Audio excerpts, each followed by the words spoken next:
Bonsoir et bienvenue dans le 7-8 sur TV78. Nous sommes le mardi 19 mars. Voici les titres de l'actualité. Il sera opérationnel en 2025. Le futur commissariat d'agglomération de Saint-Quentin-en-Yvelines est en cours de construction dans le quartier des 4 Arbres à Elancourt. Hier, le ministre de l'Intérieur Gérald Darmanin s'est rendu sur place pour observer les avancées du chantier. Pas de mauvaise surprise pour nos chefs yvelinois. Le célèbre guide Michelin a dévoilé son palmarès pour 2024. Dans le département, les 6 restaurants déjà étoilés gardent leur distinction. On revient sur cette information dans nos actualités en bref. Phoenix, R, Alex Goffer ou encore Étienne de Crécy, tous ces artistes sont originaires de Versailles et sont des pionniers de la French Touch. Ce courant musical électro est né dans les années 1990 dans la Cité Royale et pour fêter le 30e anniversaire, la ville propose une exposition. Elle est à voir jusqu'au 5 mai à l'espace Richaud. Et puis on parle d'un événement solidaire dans les invités du 7-8. La compagnie Paris Musique chantera Jodassin ce vendredi à Auteuil-le-Roi. Ce spectacle intitulé L'équipe à Jojo est au profit d'Ophile de Léana, une association créée par les parents de Léana, une enfant polyhandicapée atteinte d'une maladie rare. L'équipe de Paris Musique sera derrière moi tout à l'heure en plateau pour interpréter justement un titre de Jodassin. Mais d'abord, l'actualité avec donc Gérald Darmanin qui était ce lundi dans les Yvelines. Le ministre de l'Intérieur a effectué un triple déplacement dans le département, au camp militaire de Bennes, sur la colline d'Elancourt, site de Paris 2024, mais aussi dans le quartier des 4 Arbres à Elancourt. C'est là que sortira de terre à l'horizon 2025 le futur commissariat d'agglomération. Les travaux de ce site qui accueillera 400 policiers et qui se veut innovant ont débuté depuis novembre dernier. Julien Leroy, Gabriel Gontier et Patrick Jacques de Dixmude.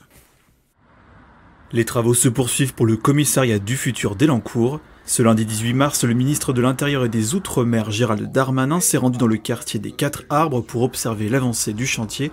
Ce futur lieu de 4400 mètres carrés coordonnera les effectifs de la police nationale d'Elancourt, de Trappes et de Guyancourt.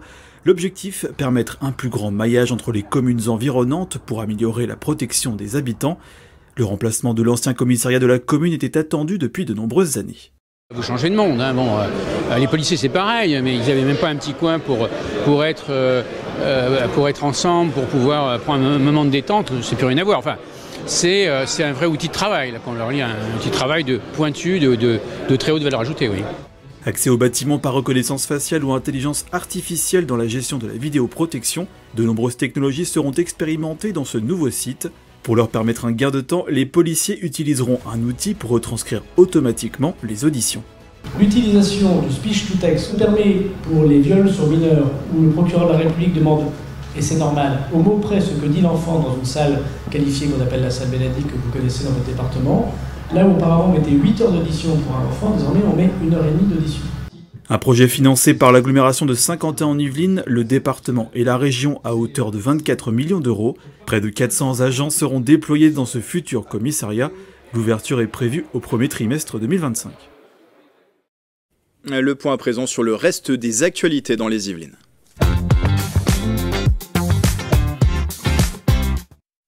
Et c'est avec vous, Régine Rallège, bonsoir. De la rédaction de TV78, les enseignants étaient en grève aujourd'hui. Tout à fait, et la profession continue de se mobiliser partout en France. Selon les chiffres de l'éducation nationale, près de 9% des enseignants étaient en grève aujourd'hui. Ils demandent des hausses de salaire, l'amélioration des conditions de travail et dénoncent la réforme sur les groupes de niveau. Dans les Yvelines, ce matin, des professeurs ont manifesté. Le collège du Bois d'Aulne à Conflans-Sainte-Honorine comptait 70% de grévistes. Et selon les derniers chiffres de l'Académie de Versailles, aujourd'hui, on comptait 22% de grévistes dans les collèges, 14% dans les lycées et 8% dans les écoles primaires. Une association yvelinoise distinguée Women Safe and Children basée à Saint-Germain-en-Laye. Oui, cette association saint-germanoise qui accompagne les femmes et les enfants victimes de violences a reçu la médaille de société des membres de la Légion d'honneur, une médaille qui récompense 10 ans d'engagement. L'association a également formé plus de 5000 individus, y compris 400 policiers pour mieux comprendre et agir face aux violences. Et puisqu'on parle de récompenses, hier le palmarès 2024 du guide Michelin a été dévoilé. Bonne nouvelle, les restaurants yvelinois étoilés conservent leur distinction. Très bonne nouvelle en effet, et ils sont au nombre de 6. On compte notamment le village Tomohiro à Marly-le-Roi, le panoramique à Rolleboise, le numéro 3 au Tremblay-sur-Mauldre, et les 3 derniers se trouvent donc à Versailles. Il y a la table du 11, le Grand Contrôle et le Gordon Ramsay au Trianon. Pour terminer, on parle des Jeux Olympiques de 2024 et plus précisément de l'un des sites, le stadium de BMX à Saint-Quentin en Yvelines. C'est exact, les travaux viennent de se terminer dans la structure qui accueillera les épreuves de BMX Race les 1er et 2 août prochains. Ce chantier de quelques semaines avait pour but de modifier la piste pour un souci d'équité entre toutes les nations. Les Français ne seront donc pas avantagés pendant les épreuves et les réajustements concernés sont les virages et les bosses du parcours. Pas avantageux, mais on espère quand même qu'il y aura des médailles à l'issue de ces JO pour les riders français. Merci Régine, et n'oubliez pas, si vous aussi près de chez vous, vous êtes témoin d'une actualité qui vous fait réagir dans les Yvelines, n'hésitez pas à la partager sur les réseaux sociaux en utilisant le hashtag 78news.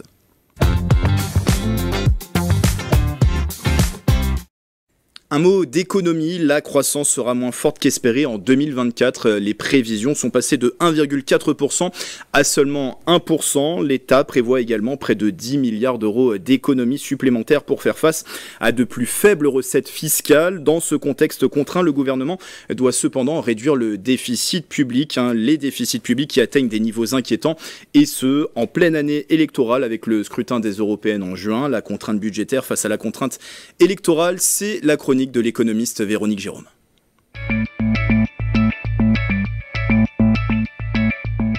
Contraintes budgétaires et contraintes électorales ne feraient pas bon ménage. Le gouvernement n'a nul besoin que la contrainte électorale des européennes ne vienne percuter des équations budgétaires déjà bien difficiles à résoudre.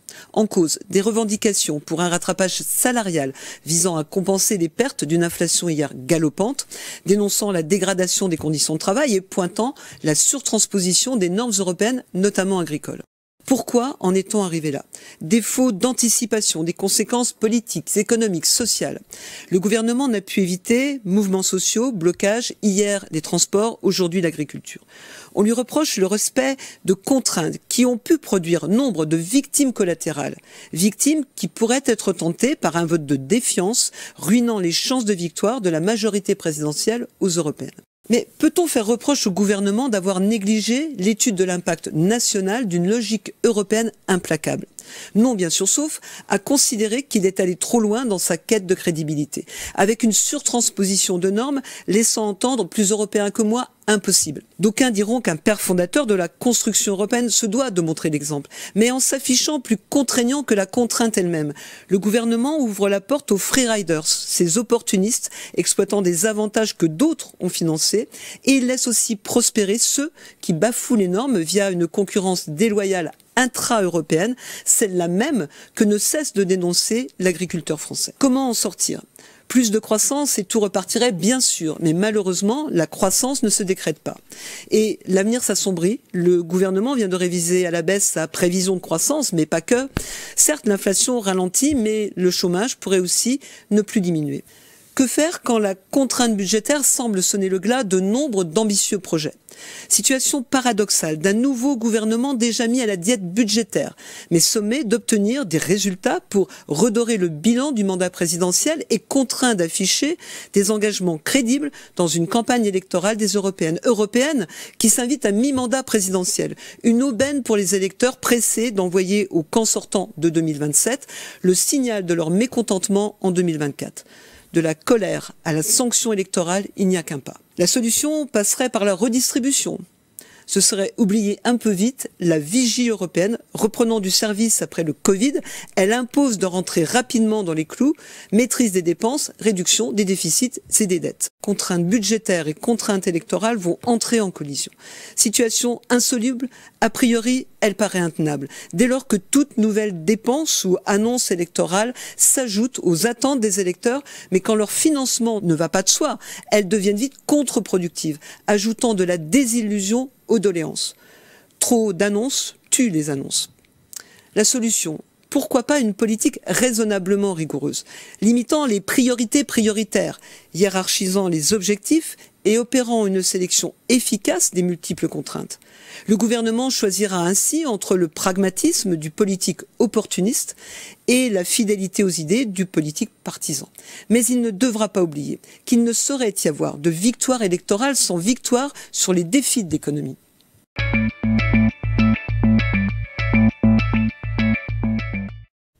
Allez, c'est l'heure des actualités culturelles dans le 7-8.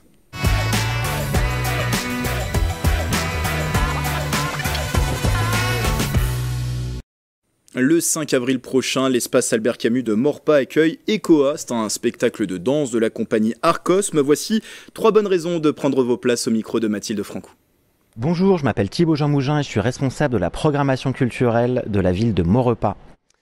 Aujourd'hui, je vais vous donner 3 bonnes raisons d'aller voir le spectacle de danse ECOA.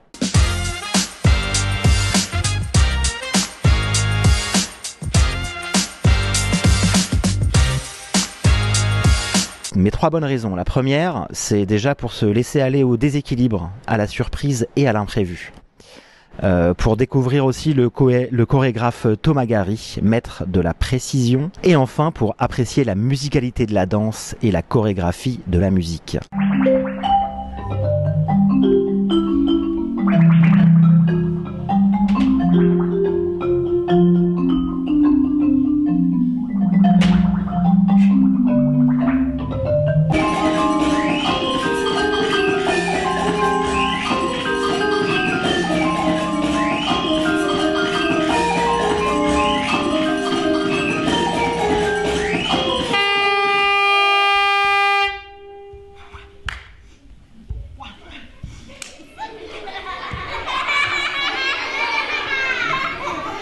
Voilà, c'était mes 3 principales raisons d'aller voir le spectacle de danse ECOA qui se jouera le 5 avril à 20h30 à l'espace Albert Camus de Maurepas.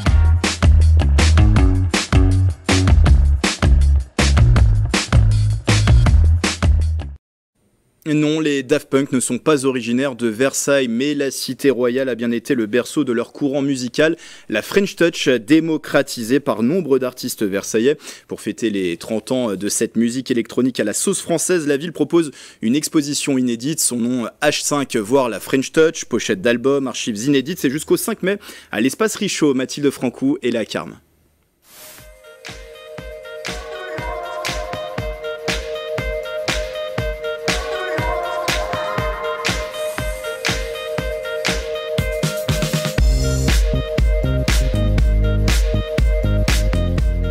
Versailles, berceau de la French Touch, Étienne de Crécy, Phoenix, Alex Goffer ou encore R, ces noms vous disent peut-être quelque chose.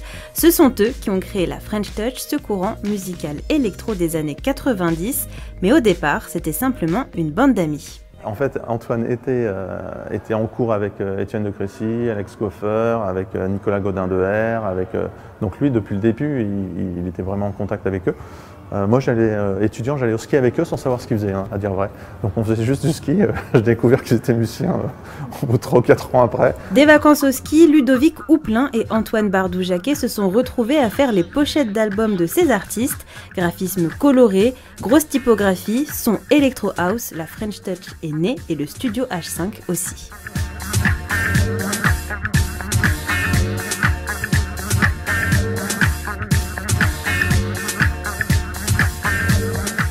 Oscar et César du meilleur court-métrage, clip, publicité pour des marques de luxe, H5 s'est imposé dans un style avant-gardiste, esthétique et musical.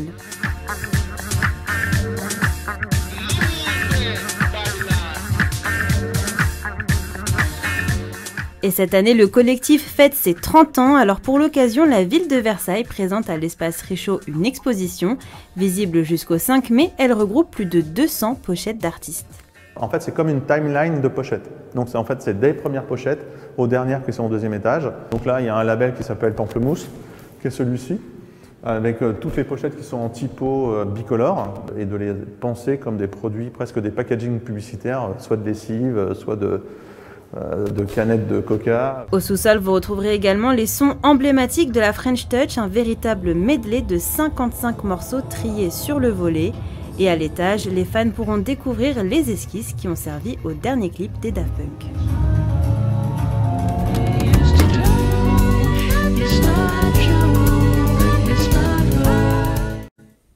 On reste à Versailles avec Maxence Delacrouet, c'est un jeune Yvelinois passionné d'histoire et chaque mardi dans le 7-8, il a une mission, vous en apprendre plus sur le département. Zoom ce soir sur le marché Notre-Dame à Versailles. Le marché Notre-Dame est aujourd'hui un lieu incontournable de Versailles.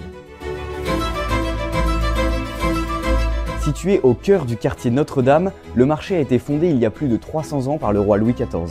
Alors que le roi se prépare à s'installer avec sa cour à Versailles, il décide d'anticiper le développement durable de la ville.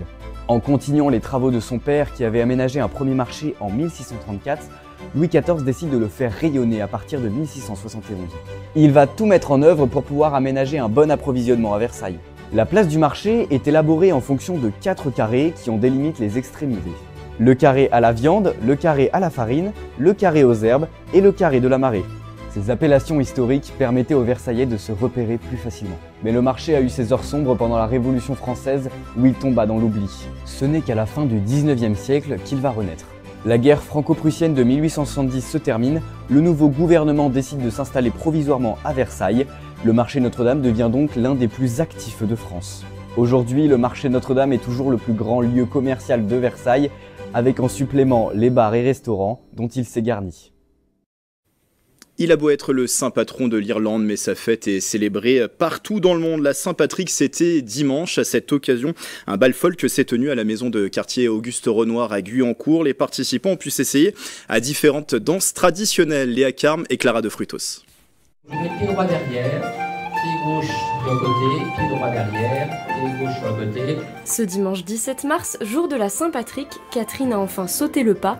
Elle a accompagné une amie au bal folk organisé en l'honneur du saint patron de l'Irlande à Guyancourt. Première fois que je participe à un bal folk, oui, tout à fait. Je suis déjà allée au bal country, mais folk, non, je connais pas du tout. Et ce qui m'a aussi plu, c'est l'initiation aux danses irlandaises de 14h à 15h, parce que ça, je danse un petit peu les danses irlandaises et ça, ouais, ça m'a branché. À l'organisation, l'association de danse et de musique traditionnelle européenne Caliburden, elle existe depuis 2007 et compte 63 membres répartis en divers ateliers, danse, chant et orchestre.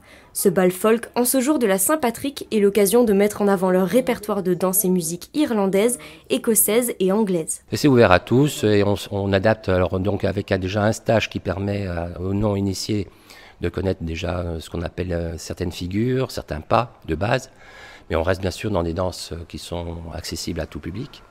Et puis progressivement, on monte un peu en intensité, en difficulté, mais avec les acquis de la danse d'avant. Se rassembler par la danse a un sens fort en Irlande. Au début du XXe siècle, les diasporas irlandaises de Londres et des États-Unis s'adonnaient à des danses dans lesquelles les partenaires pouvaient se toucher, chose interdite dans les danses anglaises. Cela devenait alors un moyen d'affirmer sa culture et de faire de la politique. Aujourd'hui, le bal folk, c'est surtout un moment de convivialité partagée. Je fais de la danse folk depuis pas mal d'années et puis je connais bien le groupe Caliburden et à chaque fois que je viens à un bal ici, il y a une ambiance toujours très sympa. Les dons et les recettes perçues lors de cet après-midi seront reversés pour aider une ancienne adhérente. Suite à une maladie, elle est aujourd'hui en situation de handicap, une dimension solidaire donnée à l'après-midi.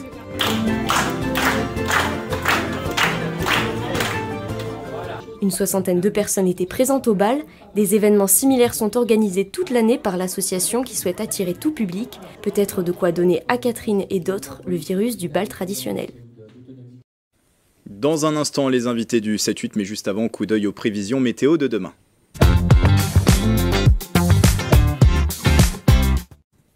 Un ciel voilé demain au menu de votre matinée yvelinoise. Les températures sont en hausse par rapport à aujourd'hui. Il fera 11 degrés à Mantes-la-Jolie et Rambouillet, la minimale à Houdan avec 10 degrés, la maximale à Versailles avec 12 degrés. L'après-midi, le ciel se couvre dans le nord des Yvelines, mais les conditions restent similaires ailleurs. Comptez 19 degrés sur l'ensemble du territoire et ce mercredi 20 mars, nous fêterons les Herbert, mais aussi l'arrivée du printemps. Tout de suite, les invités du 7-8 en musique avec la compagnie Paris Musique qui a pris place derrière moi.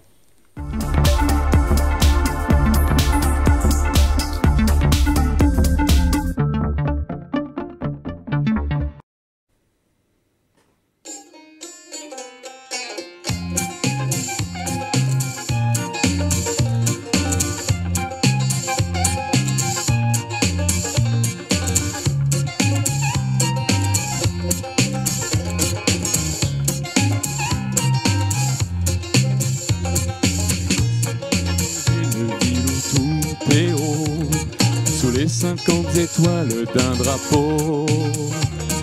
Mon enfant se joue quelque part dans la nuit, sur un palier d'escalier d'incendie. Et c'est en France que t'as eu tes 15 ans, soir de danse, baiser de débutant, la première place en anglais. le premier amour en français. Côté banjo del Always San Francisco Bay. Côté violon, toujours Paris au mois de mai. Côté raison, je me sens quelquefois d'ailleurs. Mais d'ici côté cœur. Et j'aime côté banjo, les grands serments sur un gratte-ciel. Côté violon, les petits dîners aux chandelles. Côté nana, je suis de partout à la fois. Mais d'ici côté moi.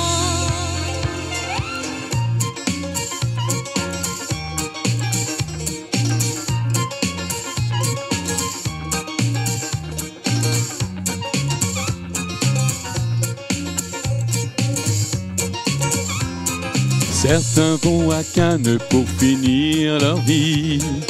D'autres se rangent en Californie. Mais quand viendra l'heure de me retirer, je serai sans doute bien embêté. À moins peut-être que t'ailles passer gaiement ta retraite sur un voilier tout blanc et couler des jours pacifiques au milieu du ciel atlantique. Côté banjo del Always San Francisco Bay. Côté violon, toujours Paris au mois de mai. Côté raison, je me sens quelquefois d'ailleurs. Et d'ici côté cœur. Et j'aime côté banjo, les grands serments sur un gratte-ciel. Côté violon, les petits dîners aux chandelles. Côté nana, je suis de partout à la fois. Mais d'ici côté moi. Et j'aime côté banjo des Always San Francisco Bay. Côté violon, toujours Paris au mois de mai. Côté raison, je me sens quelquefois d'ailleurs. Mais d'ici côté cœur. Vous avez peut-être reconnu ce titre de Joe Dassin, côté banjo, côté violon, qui était interprété donc par la compagnie Paris Musique. Au chant, il y avait donc Claire Beldan, Serge Grégoire à la guitare, Évariste Burgevin qui nous rejoignent en plateau. Régine et moi, on a apprécié le spectacle. Voilà, c'est pas tous les jours qu'on a le droit à une petite session live en plateau. Alors, je précise que vous proposez donc un spectacle, on en parlait dans les titres, qui aura lieu ce vendredi 22 mars à la salle des fêtes d'Auteuil-le-Roi. C'est l'équipe à Jojo, le nom de ce spectacle, qui est l'un des tubes de Joe Dassin à partir de 20h30 pour le début du spectacle. Et cette soirée est solidaire car elle est au profit de l'association Au Fil de Léana. Déjà, bonsoir à vous trois. Bonsoir. Merci pour cette prestation. Si vous pouvez déjà nous présenter l'association Paris Musique. Vous étiez déjà venu il y a quelques mois en plateau pour un autre spectacle. On aura l'occasion d'en parler. C'était à l'époque pour l'hôpital de Bullion. Là, c'est pour une autre association. Quelle est cette association? Quelles sont vos activités, Claire? Alors, Paris Musique, c'est déjà une histoire d'amitié entre artistes, donc Serge, chanteur, Évariste, musicien. Nous faisons du théâtre aussi. Et donc, à partir de cette amitié, nous avons voulu construire des spectacles autour de l'art qui nous intéresse, c'est-à-dire l'art vivant, la musique, le chant. Et si ça peut être au profit d'une belle cause, on trouve ça chouette. Il y a la passion, Serge, de Joe Dassin. Il y a notamment un spectacle qui a été joué l'année dernière. Il y avait une salle comble à Montfort-l'Amaury pour l'hôpital de Bullion. Cette fois-ci, il y a une passion pour cet artiste, notamment. Il y a une passion, il y a un engouement. En fait, les chansons de Joe Dassin, elles sont intemporelles, intergénérationnelles. Il y a tous les âges. C'est ce qui nous a étonné lorsque Claire a souhaité organiser le spectacle il y a près de 5 ans, qui a un peu tourné dans les Yvelines jusqu'en Corse du Sud. On se rend compte que, quel que soit l'âge, il y a des chansons qui résonnent, qui ont bercé ou pas votre enfance. Et de fait, lorsqu'on se trouve sur scène, c'est un vrai partage. Donc il y a la passion, mais c'est vrai que derrière, ça peut permettre de transmettre des idées. Et pourquoi pas, en l'occurrence, c'était pour les enfants malades de Bullion. Et cette année, c'est pour Léana. Et je crois qu'il reste quelques places, mais a priori, nous allons jouer à guichet fermé demain, vendredi. Pour voir si ça parle à toutes les générations, Régine, une chanson de Joe Dassin qui vous vient en tête? Aux Champs-Élysées, hein, c'est toujours... Moi, c'est mon côté romantique, bon... l'été indien. Voilà. Ah, après, il y a plein de titres, effectivement. Par exemple, vous, Évariste, aussi, c'est aussi une passion pour vous, Jodassin. Vous l'avez découvert, justement, avec Paris Musique. Je le connaissais avant, parce que mes parents, ça faisait partie de leur génération, donc forcément, on l'écoutait dans la voiture. Après, au fur et à mesure, en fait, ça a été des musiques d'un certain temps, qui ont été remises un petit peu au goût du jour, et qui permettent justement de marier les générations. Et je suis assez étonné en fait du résultat et ça marche assez bien, donc c'est agréable. On le disait, donc l'événement est solidaire. Alors cette fois-ci, c'est pour récolter des fonds, ce spectacle pour l'association Au fil de Léana. Alors Léana, on l'a suivi déjà sur TV78, c'est une petite fille polyhandicapée qui est atteinte d'une maladie rare et qui habite à Naufle-le-Vieux. Ses parents Aurélie et Gaël ont fondé l'association pour recueillir des fonds afin de financer le matériel médical, paramédical qui est très coûteux pour les enfants justement atteints de maladies rares. Alors on voit quelques images de Léana, on l'a vu aussi aux côtés de Jonathan Dassin qui est le fils de Joe Dassin et qui parraine cette soirée. Pourquoi ça vous tient à cœur à chaque fois de mettre un côté solidaire à vos soirées? Il y avait l'hôpital de Bullion il y a un an, là cette fois-ci c'est pour l'association Au fil de Léana. Ça a vraiment du sens. Et puis il y a quelques mois, j'ai eu l'occasion de rencontrer Jonathan Dassin. Je suis allée à un de ses concerts avec quelqu'un qui est entré à Paris Musique, Damien, qui est chanteur également. Et donc, je lui ai demandé si il était d'accord pour nous accompagner sur cet événement. Et tout de suite, ça lui a parlé. Il a lui-même une fille qui a 14 ans, qui a l'âge de Léana. Et voilà, pour lui, c'est quelque chose de fort et... mêler l'art à des actions telles que celle-ci, ça a vraiment du sens. On l'a vu sur une photo avec Léana qui se joignent en parrainant cette soirée. Ça vous a marqué, Serge ? C'est extrêmement touchant. Jonathan Dassin, c'est un nom de famille, mais c'est surtout un prénom. Et si vous avez la curiosité d'aller voir ce qu'il fait sur Internet, vous verrez qu'il fait des disques à lui. Oui. Et c'est très actuel et très sincèrement, c'est touchant. Et le fait qu'il puisse s'attacher aussi à cette jeune fille et venir parrainer la soirée, et pourquoi pas chanter une ou deux chansons, pour nous, oui, c'est extrêmement touchant qu'il veuille le faire. Et très sincèrement, c'est en toute amitié qu'il nous rejoindra vendredi. Régine. C'est la deuxième fois que vous organisez quelque chose de solidaire ou c'est quelque chose Non, c'est fréquent. C'est fréquent. C'est fréquent. Et c'est pas terminé parce qu'on continuera. On connaît bien les parents de Léana et donc régulièrement on essaie de faire quelque chose pour eux. Alors pour parler du programme du spectacle, en fait il va nous projeter dans l'univers de Joe Dassin, ça on l'avait compris, disparu en 1980. Et au menu c'est de la chanson théâtralisée, il y aura aussi du sketch. Et en fait c'est un peu, on va monter dans la machine à remonter le temps, on va revenir à des shows d'antan, c'est bien ça? C'est tout à fait ça, c'est vraiment dans l'esprit des shows de Maritier Gilbert Carpentier.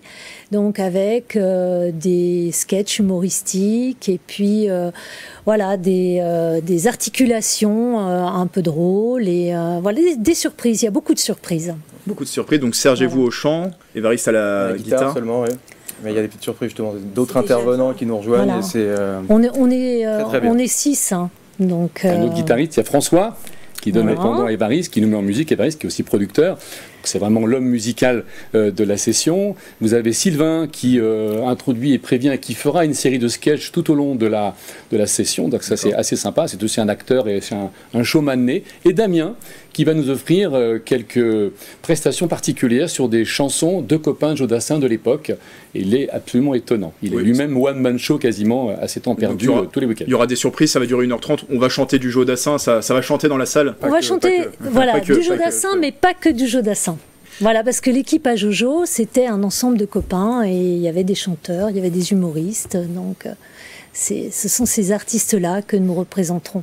Alors pour les tarifs, c'est 20 € pour les adultes, 10 € pour les enfants de moins de 16 ans. On rappelle que donc, les fonds sont reversés à l'association Au fil de Léana. On le disait, il reste encore quelques places. On peut encore prendre sa place? Oui, on peut encore prendre sa place.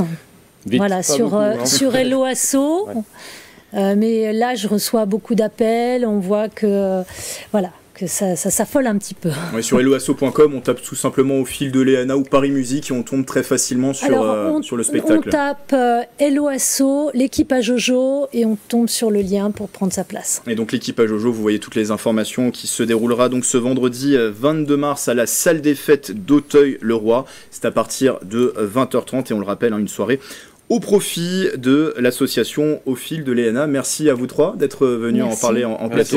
Et bon spectacle à vous. On aura l'occasion peut-être de vous accueillir pour de nouveaux spectacles et de nouvelles belles initiatives au profit d'associations du département. Voilà, c'est la fin du 7-8. Merci aussi à vous, Régine, d'ailleurs, et merci à vous, chers téléspectateurs, de votre fidélité. On se retrouve dès demain pour une nouvelle édition. Belle soirée sur TV78.